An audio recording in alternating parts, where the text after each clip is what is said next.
सर्वांना श्री स्वामी समर्थ. हॅलो नमस्कार, मी गायत्री पाटील तुमच्या सर्वांचे अगदी मनापासून स्वागत करते आपल्या यूट्यूब चॅनल. बघा, सर्वच लोक सेवा करतात, पूजापाठ करतात, पण जेव्हा आपण पूजापाठ करतो तेव्हा असं प्रत्येकाला वाटतं का मी जर छान देवांचं पूजापाठ करेल, देवाची आराधना करेल, स्वामींचं करेल तर माझ्या आयुष्यामध्ये फक्त आणि फक्त सुख, समृद्धी, पैसा येईल. पण असं होत नाही, या उलट होतं. जेव्हा आपण जास्त पूजापाठ करतो तेव्हा आपल्यावर संकट येतात, काही जीवनामध्ये वेगवेगळे दुःख आपल्याला समोर येतात किंवा अशा गोष्टींना आपल्याला बळी पडावं लागते. एखादे काम आपले होत नाही, ते अडकून जातात. मग आपल्याला असं वाटतं, अरे मी एवढं अध्यात्मात आहे, एवढं आध्यात्मिक सुख करतो आहे, तर मला आध्यात्मिक सुख तर मिळायला हवं.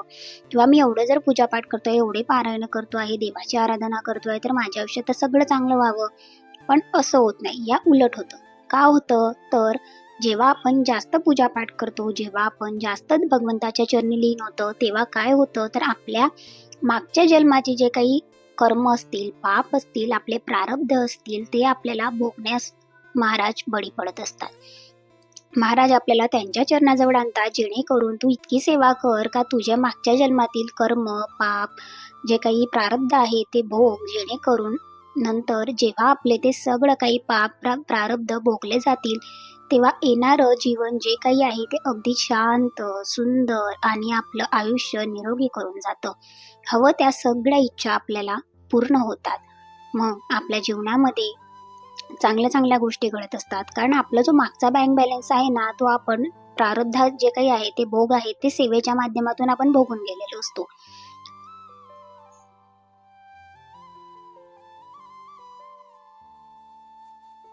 मग तेव्हा आपल्याला असं वाटतं की मी एवढी सगळी सेवा करते आहे आणि महाराज आम्हाला एवढं दुःख का देत आहे, किंवा ज्याही देवाची तुम्ही आराधना करतात ते देव आपल्याला एवढं दुःख का देत आहे, तर ते दुःख देत नाही आहे, तर ते दुःख तुम्हाला सहन करण्याची ताकद देतात आणि तुम्ही त्या सेवेमध्ये असतात म्हणून तुमचे प्रारब्ध काही त्रास होत नसताना ते संपले जातात. जे मागच्या जन्माचे आपण बरेच काही कर्म घेऊन आलेलो आहोत, बऱ्याच काही गोष्टी आपण सोबत ह्या जन्मात घेऊन आलेलो आहोत म्हटल्यावर त्यांचीही पुनरावृत्ती किंवा त्याचीही परतफेड आपल्याला करावीच लागणार आहे. कोणा कोणाकडून काही ना काही घेतलेलं आहे ते सुद्धा आपल्याला द्यावंच लागणार आहे.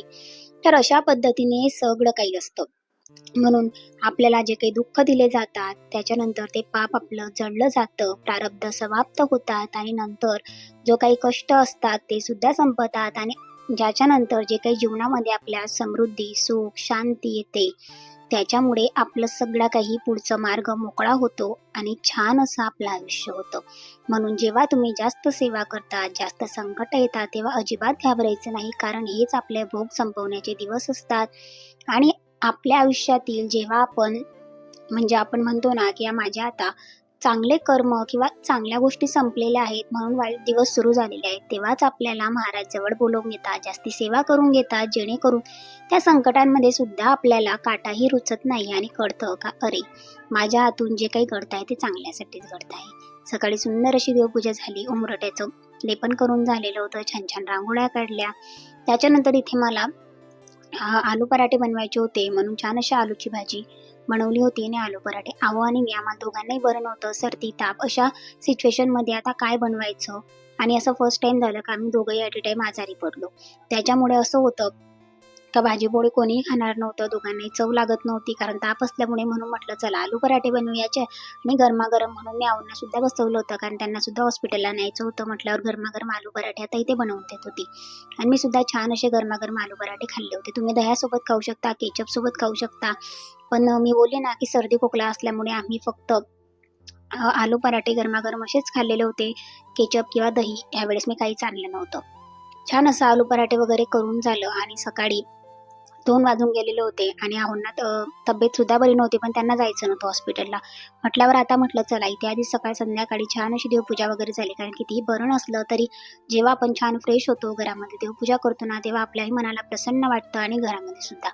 म्हटल्यावर छान अशी देवपूजा इथे करून घेतली आणि मग आत्ता आम्हाला हॉस्पिटलला जायचं होतं. त्याआधी छान अशी देवपूजा करते आहे. दोघं तिघं दिवे लावून घेतले उंबरट्याजवळ सकाळी आणि संध्याकाळी दोघं टायमिंगला दिवा लावायचा, तुळशीजवळ दिवा लावायचा आणि देवघराजवळ. कंटिन्यू असे 3 दिवे लागतात. एक दिवा आपण माठाजवळ सुद्धा लावतो, जेणेकरून आपले पितरांसाठी ते असतं. छान असं तेल वगैरे टाकून घेतलं आणि दिवे सुद्धा लावून घेतलेले होते.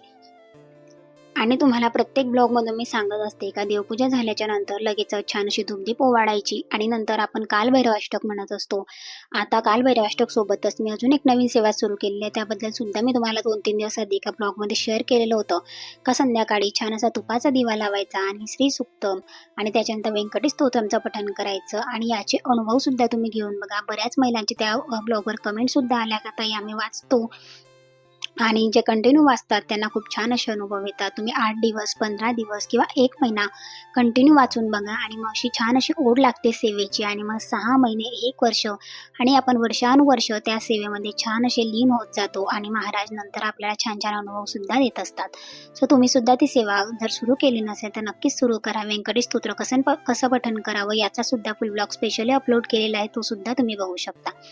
छान अशी इथे देवपूजा वगैरे झाली. आता धूपदीप सुद्धा ओवाळून घेतला आणि लगेचच मी तुम्हाला सांगितल्याप्रमाणे बाहेर सुद्धा जायचं होतं म्हटल्यावर तरी सुद्धा मी माझ्या ज्या काही सेवा आहे कालभैरवाष्टक, व्यंकटेश स्तोत्र आणि श्री सुक्तमचं पठण करून घेतलं. त्याच्यानंतर तिकडनं आले आणि मेडिसिन वगैरे घ्यायच्या होत्या म्हटल्यावर लगेचच स्वयंपाक बनवायला घेतला. देवपूजा झाली आणि तिकडनं यायला थोडासा वेळ झाला म्हटल्यावर आता मला माझ्या घरामध्ये थोडेसे मटार शिल्लक होते म्हटल्यावर मी मटार आणि मटार राईस बनवायचा होता मला. मटार पुलाव चला म्हटलं बनवूया. मटार पनीर पुलाव बनवण्याची माझी इच्छा होती, पण पनीर आणायला कोणीच गेलं नाही कारण तब्येत खराब असल्यामुळे बाहेर निघण्याची सुद्धा इच्छा झाली नाही. म्हणून मी साधा आणि सिंपल इथे मटार शिल्लक होते म्हटल्यावर हाच बनवला कारण चव सुद्धा नव्हती जिभेला, त्याच्यामुळे काही खाण्याची सुद्धा इच्छा नव्हती. म्हणून छान असं जिरं मोहरीची फोडणी दिली. नंतर थोडासा लसूण ठेचून घेतला. नंतर एक छोटा आलू, टोमॅटो आणि बारीक चिरलेला कांदा तो टाकून दिला. लगेचच त्याच्यामध्ये वरतून छान असं मीठ टाकलं आणि नंतर 1 वाटी मटार टाकून दिले. 1 वाटीच मटार घेतलेले होते जेणेकरून छान आणि जास्त सुद्धा दिसले पाहिजे आणि छान लागतात. जोपर्यंत मटार आहेत मार्केटला तोपर्यंत चला म्हटलं खाऊन घेऊया, जेणेकरून पुन्हा पुढच्या सीझनची नंतर वाट बघावी लागते. काही गोष्टी सीझनलच चांगल्या लागतात, सीझन संपल्यावर अजिबात काही टेस्ट सुद्धा लागत नाही. छान असं मिक्स करून घेतलं. लगेच त्याच्यामध्ये थोडासा किचन किंग गरम मसाला, नंतर हिंग, धनापूड पावडर, जिरेपूड पावडर, त्याच्यानंतर मी 2 मिरच्यांचं वाटण आणि अद्रक लसूणची पेस्ट सुरुवातीलाच टाकली होती. म्हटलं मला म्हणजे मिरची पावडर वगैरे टाकायची नव्हती, फक्त हळद टाकून घेतली जेणेकरून थोडंसं छान असं कलर येईल. नंतर हिंग टाकल्याने प्रत्येक भाजीला चव वगैरे येत असते आणि अगदी सिंपल असा मटार पुलाव माझा हा तयार झालेला होता. कारण अगदी आपण बाहेर खातो ना तसंच घरी सुद्धा स्वयंपाक आपल्याला बनवता येतो. फक्त स्वयंपाक बनवण्याची आपल्या मनामध्ये इच्छा असावी. मनापासून कोणतीही गोष्ट केली तर नक्कीच ती टेस्टी लागते. नंतर जे काही मी तांदूळ वगैरे भिजत टाकलेले होते 1 वाटी ते सुद्धा त्याच्यामध्ये ॲड केले. 2 वाटीच्या प्रमाणामध्ये कन्सिस्टन्सीमध्ये पाणी सुद्धा ॲड केलेलं होतं. कारण जे 1 वाटी तांदूळला 2 वाटी पाणी लागतच असतं. कारण जे तांदूळ आहे ना माझे राजभोग त्यांना थोडंसं पाणी एक्स्ट्राचं लागतं. म्हटल्यावर छान असं तांदूळ वगैरे ॲड केले, 2 वाटी पाणी ॲड केलं. खूप सारी कोथिंबीर कट केलेली होती ती सुद्धा हिरवीगार अशी गार्निश केली आणि नंतर कुकर लावून छान 2 शिट्ट्या झाल्या. 2 शिट्ट्यांमध्ये इतका टेस्टी असा मटार पुलाव तयार झालेला होता. सो तुम्हाला आजचा हा सिंपल असा ब्लॉग कसा वाटला नक्की कमेंट करून सांगा. तुम्ही सुद्धा जोपर्यंत मटार मार्केटमध्ये आहे तोपर्यंत असा मटार पुलाव नक्की बनवून बघा आणि टेस्टी होतो. अगदी 10 मिनिटामध्ये हा मटार पुलाव बनवून माझा तयार झालेला होता. सो तुम्हाला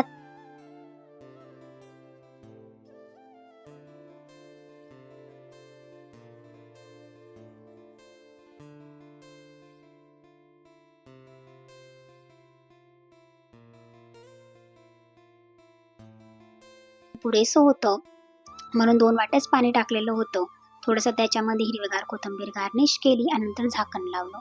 छान आणि अगदी टेस्टी होतो. कोणताही खडा मसाला किंवा गरम मसाला मी टाकलेला नव्हता कारण जास्त तिखट लागू नये म्हणून. अगदी सिंपल बट टेस्टी झालेला होता असा मटार पुलाव.